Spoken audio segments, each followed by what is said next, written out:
Hi everyone, Liam from Gaming Master Race here, and welcome to my top 10 PS1 games. Now this is a video response to Andy, Zanoni Revived, and also Retro Red Steve, and forgive me, but I think theirs was a video response to somebody else, and I do apologise, but I don't quite remember who it is.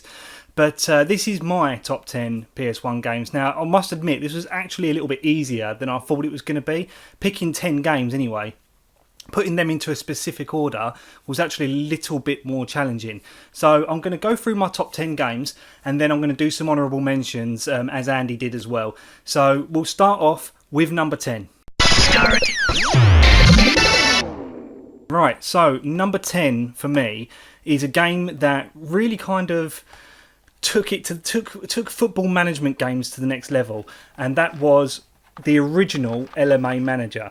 Now, there's nothing really, to a lot of people, there's absolutely nothing exciting about a football management game. But for me, this was like the first game which you see your decisions played out actually in a match engine. There was nothing like that. I had Premier Manager before where it would show highlights, but you wouldn't be able to see the match being played and make your decisions mid-match, change your decisions.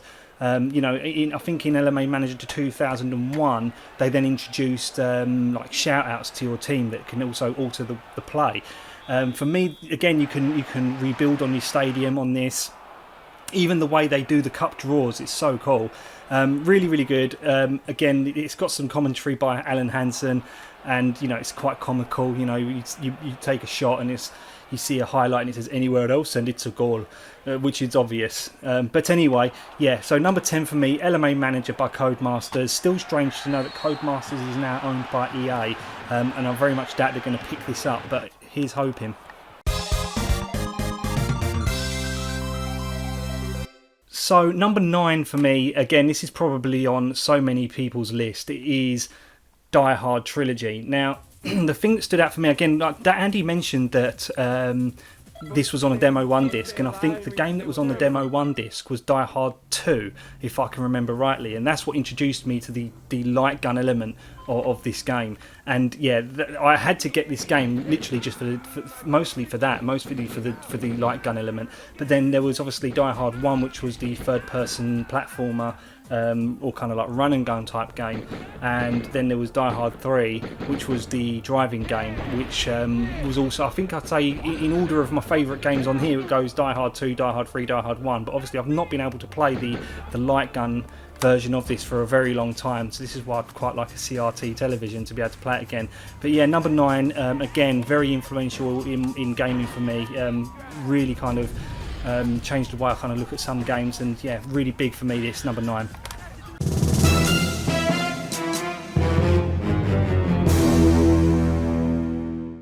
So number 8 for me, again, another game that kind of really opened up a different kind of genre of gaming for me. It's Twisted Metal World Tour. Now this is obviously Twisted Metal 2. I did play Twisted Metal 1, but this one was the one that really, stood out for me. You could go to Paris and blow up the Eiffel Tower, and I can't remember so many other locations, to be honest with you. The level that really stood out was Paris, because the one I always remember is going up into the Eiffel Tower and detonating the bomb and having the top of it just fall down so you can drive across the rooftops. But this, again, I've not really played too many driving combat simulation type games. Simulation, it's not that that's a real thing, but yeah, like driving combat games. I think Carmageddon may have been the first one I played, so I can't remember which came first, if it was Carmageddon or Twisted Metal, but this really kind of upped it for me on the PlayStation, on the console. I never had a PC, so I couldn't play Carmageddon until it was eventually released on PlayStation, but this game here really really kind of opened my eyes to what the PlayStation can do and just how much fun you can have on it. So yeah, this is a true worthy of number 7.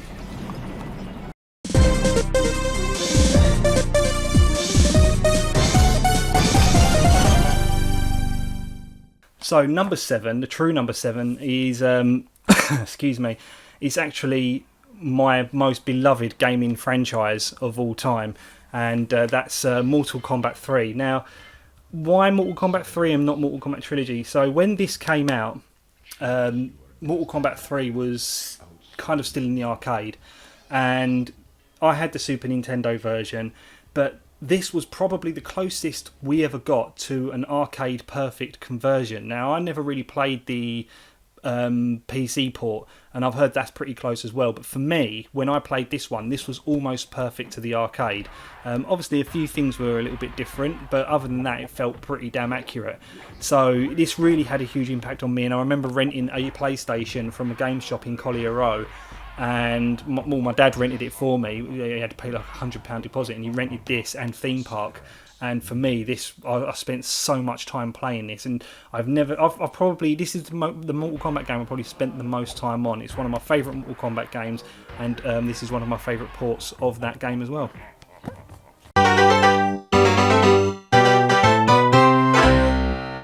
So moving on to number 6 now, and it's again a absolutely iconic game, and I remember playing this for the first ever time was really when you kind of got a feel for the cinematics of the PlayStation, I guess is probably a way of describing it, and it's Metal Gear Solid. So yeah, I mean, when the opening scene where you had the credit roll and you had the FMV, and it was all in game as well, and you know, by today's standards, yeah, I mean, it's all blocky, you know, the mouse don't move, there's no emotion in their eyes, but you still kind of felt the emotion just in how good the voice acting was anyway. And you know, it's the first time that I'd really played a stealth type game as well. You know, and the elements of like hiding in certain spaces and even knocking on the walls to get the guard's attention was all new to me, and it was just completely, again, it just completely expanded my horizons on gaming in general, because this was like new to me in gaming, at least. I don't think it was new to game, but it's certainly new to me in gaming, and yeah, it just had a huge impact on me as a gamer during this era. So number 5 for me is a game that was one of those games actually that I played again and again and again, but never completed it. And I actually only completed it until it got released on the PS4, but not as a remake. And that's Final Fantasy VII. Now I've seen this pop up as well on quite a few people's lists, as well as Die Hard Trilogy. But yeah, I mean, even though I never completed the game back during when this was released, I played it, and it was so cool. And I remember being able to like change the name of your characters and then just kind of like play it out as a story. Again, this was kind of like the first JRPG game that I ever played, so it had a real big impact on me, and you know, in the way I look at these type of games. And you know, again, as I say, I mean, I never actually completed the game until this particular version was released on PlayStation 4, and to be perfectly honest, the only way I completed that was because there was like a cheat, I think, on there where you press like L1 and you regained all your health during the final battle, and that's the only way I could do it. That was actually about 3 or 4 years ago that I managed to do that. So yeah, so Final Fantasy VII is my number 5, and yeah, probably one of the better games, or one of the best games on the system, but it's not my number 1. So my number 4, again, is another game that kind of introduced a whole new mechanic to me, and probably to everybody, and that's Oddworld Abe's Odyssey. So again, with this one, it's a 2D platformer, and you know, there weren't too many at this time. You know, PlayStation was really trying to push the 3D boundaries and kind of like broaden people's minds to 3D, and then came along Oddworld Inhabitants and said, you know, they wanted to do a traditional 2D platformer, and you know, that's how well this game worked. You know, it worked so well as a 2D platformer, and you know, the idea of, you know, actually communicating and choosing how you communicate to your other colleagues. I can't remember their names now. Abe is a Mudakin? I want to say something like that. I can't quite remember. It escapes me. I haven't played it in such a long time. But it was so influential, and it was such a great game. And yeah, this definitely deserves to be in my top 10 of games for sure. And again, and I think I just realised I'm holding that right up past my face. Yeah, so it's great. So yeah, definitely belongs in my top 10 of games. And yeah, worthy of a number 4 position in my opinion.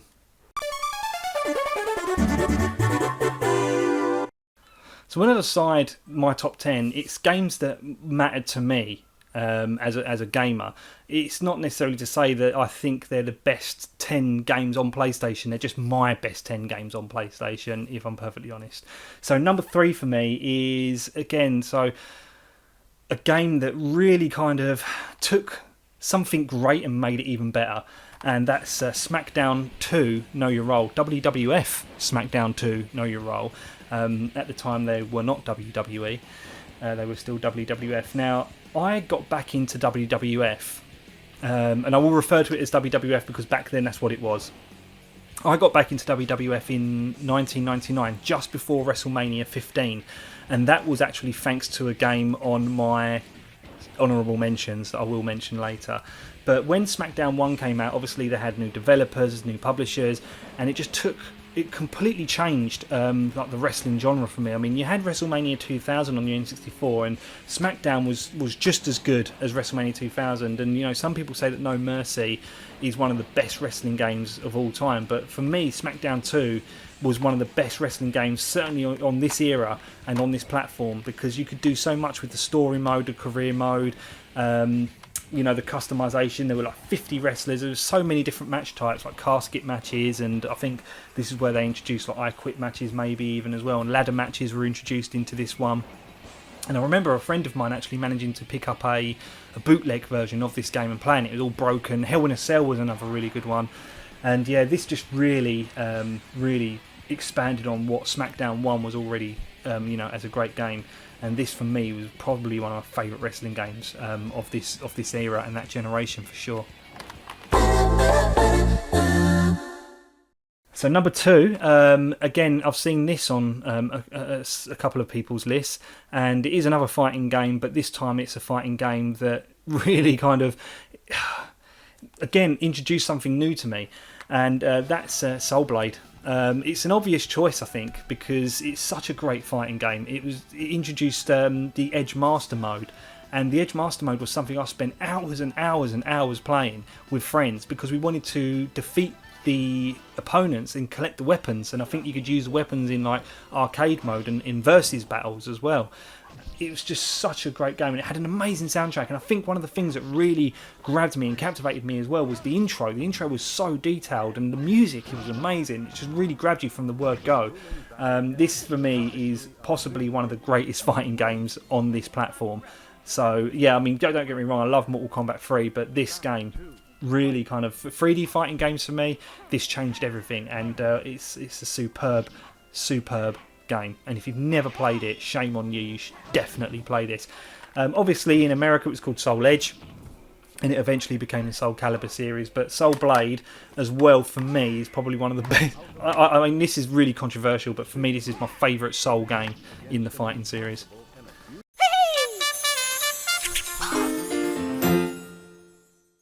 So now it's to my number 1, and this has been on other people's lists as well, but it just goes to show the impact this game had on multiple people. And the reason why this is my number 1 PlayStation game is because it introduced me to the genre for a start, and I've never seen quite a game like it. And yeah, it's Broken Sword, Shadow of the Templars. Now, this did introduce me to point and click games. I'd not really played anything before this. You know, I kind of tried. There was a game called Lighthouse: The Dark Being on PC, and I guess that was a point and click game, but not quite like this, where you would click and, you know, the character would move. Because I'd never played Monkey Island before this. You know, I played Monkey Island when it was released on Xbox 360. I'd never played it before then. This to me introduced everything, because never had I seen like cartoon-like graphics and all this voiceover, and like having conversations, full-blown conversations with characters, and choosing how you reply to them, etc. I've never had that, and never had that in a game, and I absolutely love this game. And a bit morbid now, but I remember playing this game the day Diana died. I was playing it, my mum shouted up and just said, "Oh my God, Diana's dead." But anyway, that's a bit morbid, but that's not why I love this game either. This game just really, you know, the level of detail in the animation and the cutscenes on this game was just amazing. And yeah, I could play this game again and again and again, and this is quite easily my favourite PlayStation game. And you know, I've played it again on PC and just absolutely love it. So Broken Sword is my number 1.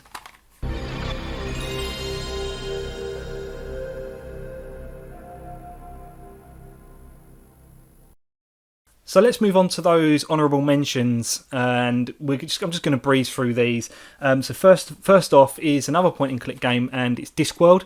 Again, when I discovered the genre, this was another game that I kind of played and just absolutely loved because the humour in it is amazing. You know, I think it was Eric Idle that provides the voice of Rincewind.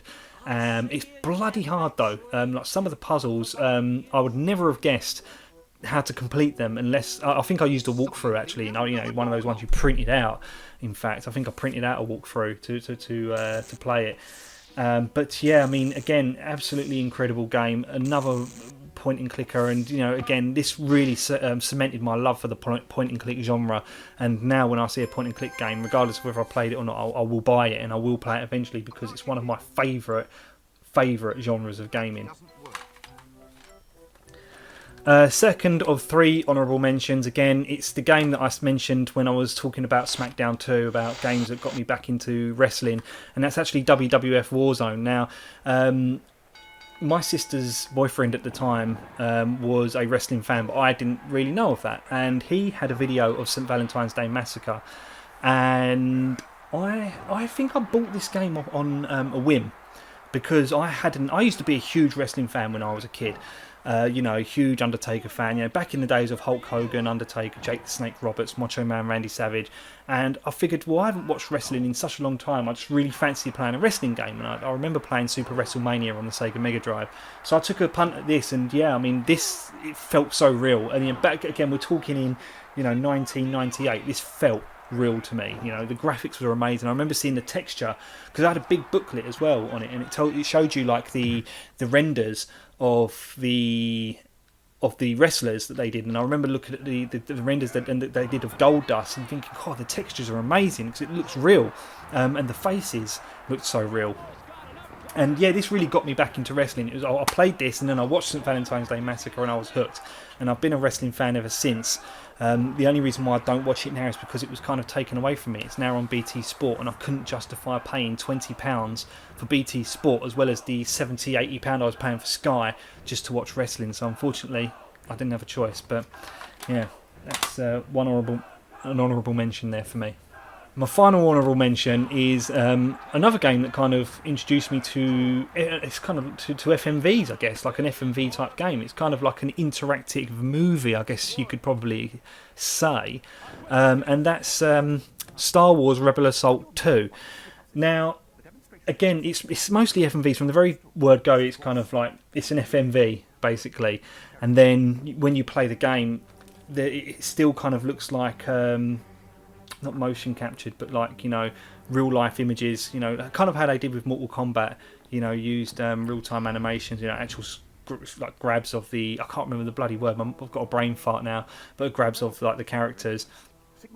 And they kind of did a very similar thing here, like when you were behind one of the X-wing pilots, you kind of shoot in, and like it's actually them, and the environment's all 3D rendered as well. So again, it looks really impressive to me back then, and it was like, I can't believe, you know, the PlayStation could perform so well. Again, not realising that it was just 3D rendered graphics, and when you're actually in the flying scenes, again, like the levels are all 3D rendered as well, and it's actually just a video you are kind of watching, and then the ship itself is. I guess there's probably hitboxes even in certain sections of the screen. If you go too far left, then you take a hit. But anyway, this was amazing to me, and it felt like playing a movie. It was great to. I mean, the bloke who plays does the voice of Darth Vader doesn't sound very good, but again, it was a Star Wars game, and it was probably the first full Star Wars game that I ever played outside of Super Star Wars on the Super Nintendo, and it had a real big impact on me during the PlayStation era. So that's it for my top 10 PlayStation games and honourable mentions. If you enjoyed the video, hit like, and if you wouldn't mind hitting subscribe as well. If you really enjoyed the video, there's a lot more content to come. Until the next video though, thanks very much for watching.